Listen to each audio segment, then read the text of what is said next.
The grand ballroom of the Astoria Hilton gleamed under crystal chandeliers. Waitstaff bustled quietly between tables set with white linen and silver trim.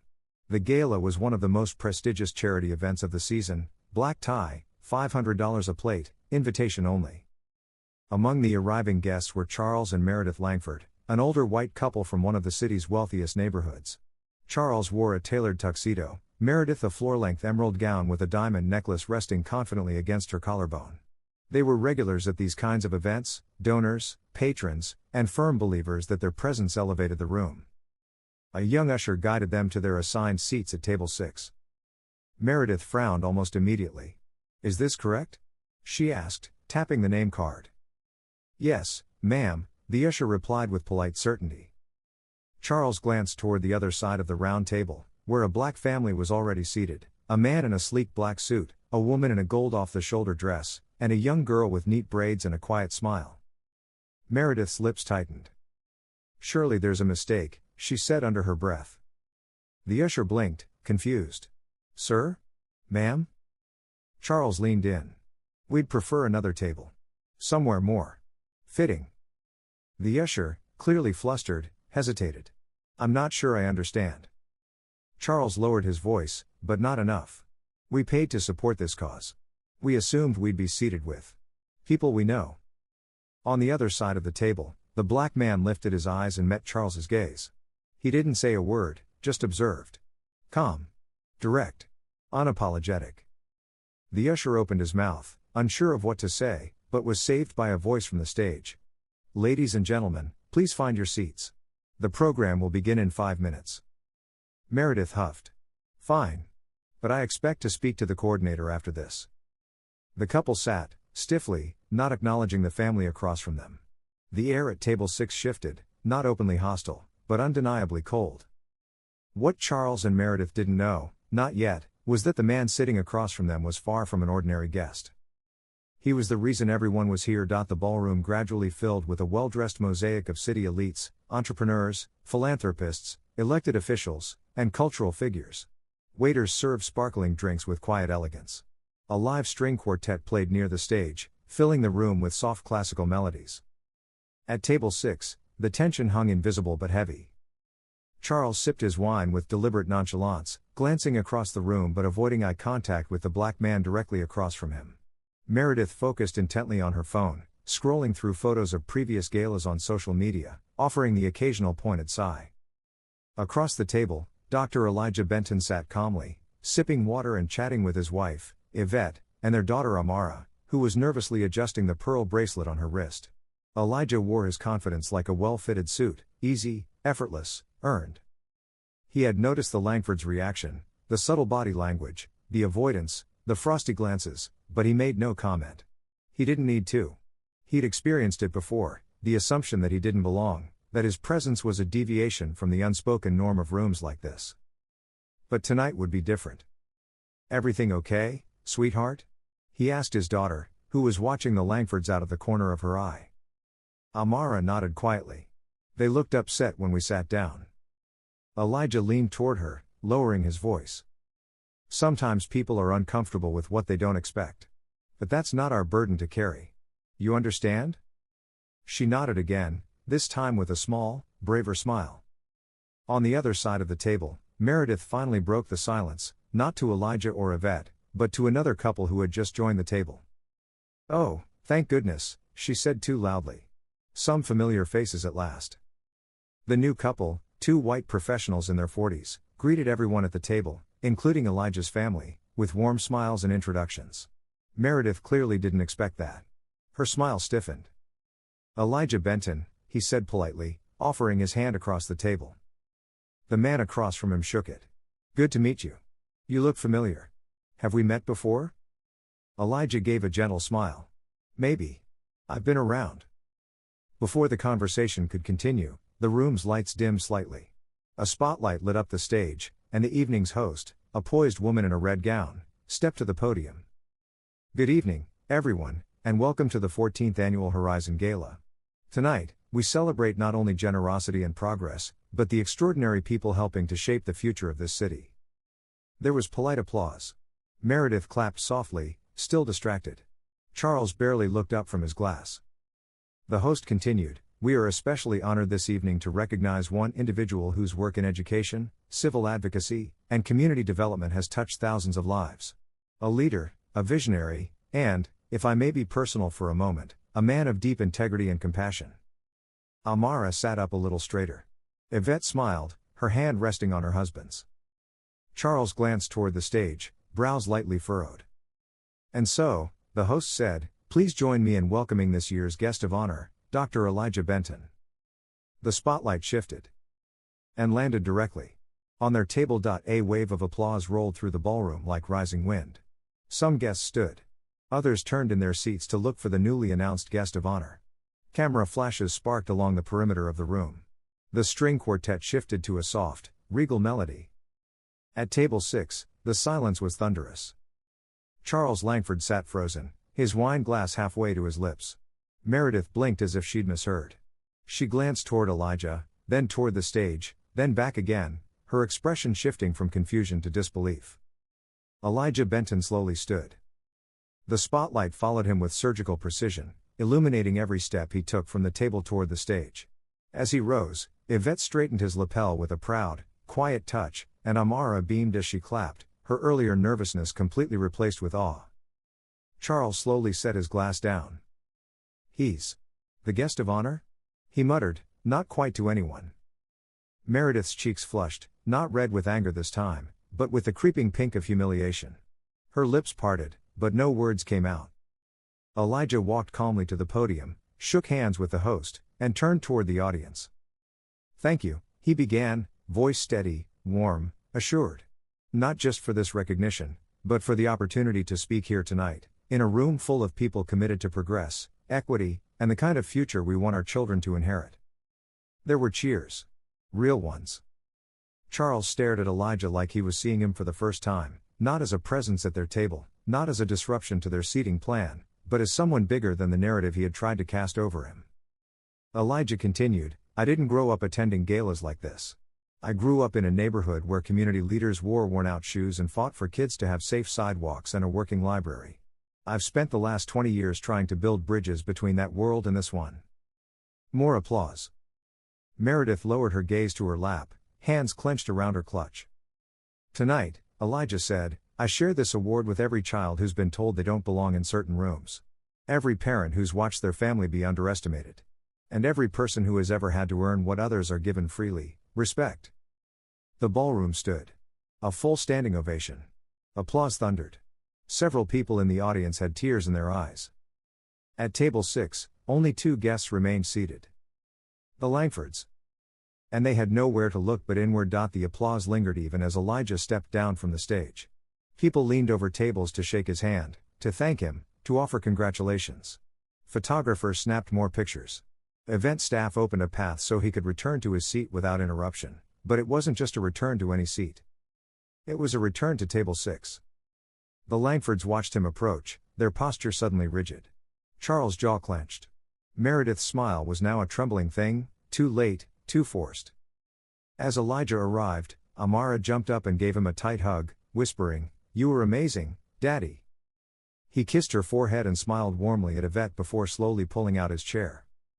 Before he sat, he glanced at the Langfords, not with anger, not with superiority, but with a gaze that held clarity. It was the kind of look that didn't need to raise its voice to be heard. Meredith stood abruptly, her chair scraping the floor. She extended a hand stiffly. "Dr. Benton," she said, her voice delicate and formal, "we didn't realize who you were." Charles stood too, forcing a polite expression. "Congratulations on your recognition." Elijah looked at the offered hand. A beat passed. Then he shook it, briefly. "Thank you," he replied calmly. "Though I hope my worth tonight wasn't only revealed by a title." The words were gentle. The meaning was not. Meredith's smile faltered. She looked away. Charles cleared his throat. "We weren't trying to offend. We just weren't expecting."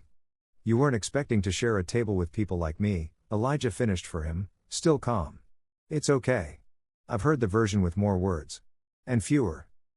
Charles flushed but said nothing. Yvette spoke next, her voice soft but firm. "We all make assumptions. It's what we do after we're proven wrong that defines our character. Meredith nodded slightly, her eyes finally landing on Amara, who sat between them quietly, her face unreadable. She's very lucky, Meredith said, more sincerely this time. You must be proud. I am, Elijah said, taking his seat beside his daughter. Of all of us. The Langfords sat down again. This time, their smiles were gone. Their shoulders, slightly lower. Their place cards, suddenly a little heavier. Dinner was served moments later. Conversation continued around the room, laughter, toasts, introductions. But at table 6, a lesson sat heavier than the cutlery. Because being near greatness had never been the problem. Recognizing it, the dinner unfolded with slow elegance, a 3-course meal of roasted vegetables, seared salmon, and creme brulee served with flourishes of garnish and quiet pride by the staff. Conversation buzzed at every table.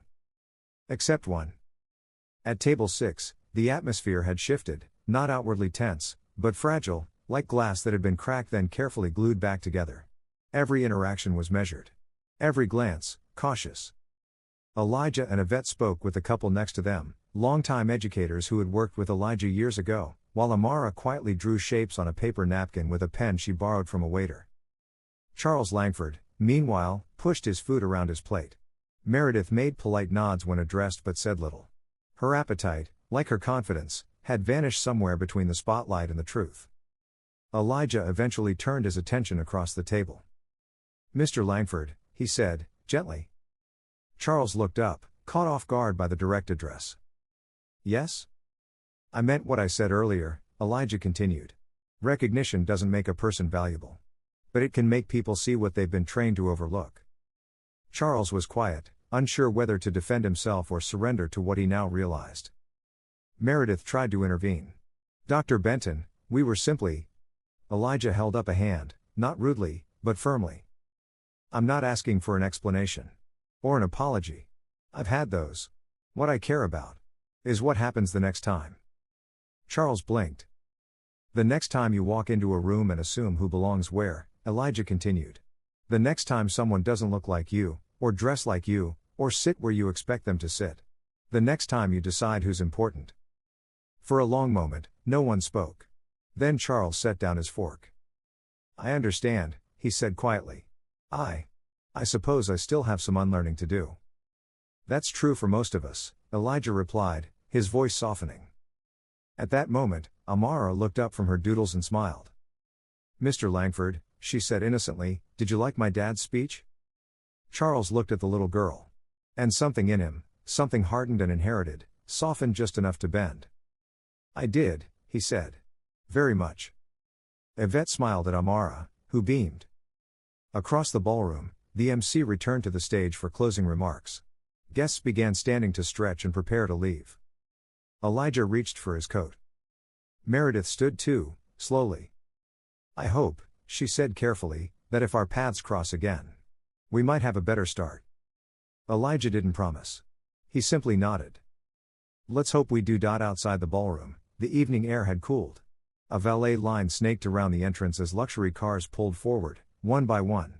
The Grand Hotel lobby buzzed with goodbyes, light laughter, and final photo ops beneath the marble columns. Dr. Elijah Benton stood near the curb, coat folded over one arm, his other hand gently resting on Amara's shoulder as she yawned.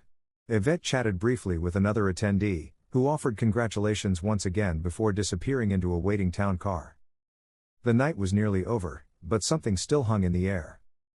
Behind them, Charles and Meredith Langford stepped through the glass doors of the hotel. They moved more slowly than before, not with exhaustion, but with weight. Emotional. Reflective. They noticed Elijah standing alone now, just feet away. No crowd. No stage. Just a father waiting for a car with his family. Charles took a breath. Dr. Benton, he said, his voice lower than before, not in shame, but humility. Elijah turned. Charles stepped forward, hands in his coat pockets. I don't want to leave this evening pretending tonight didn't teach me something. Elijah didn't reply right away. He let the words hang, giving them space to be real. I was wrong earlier, Charles added. Not just about you, but about how I look at moments like these. At people. I'd like to do better. This time, Elijah nodded. You can, he said.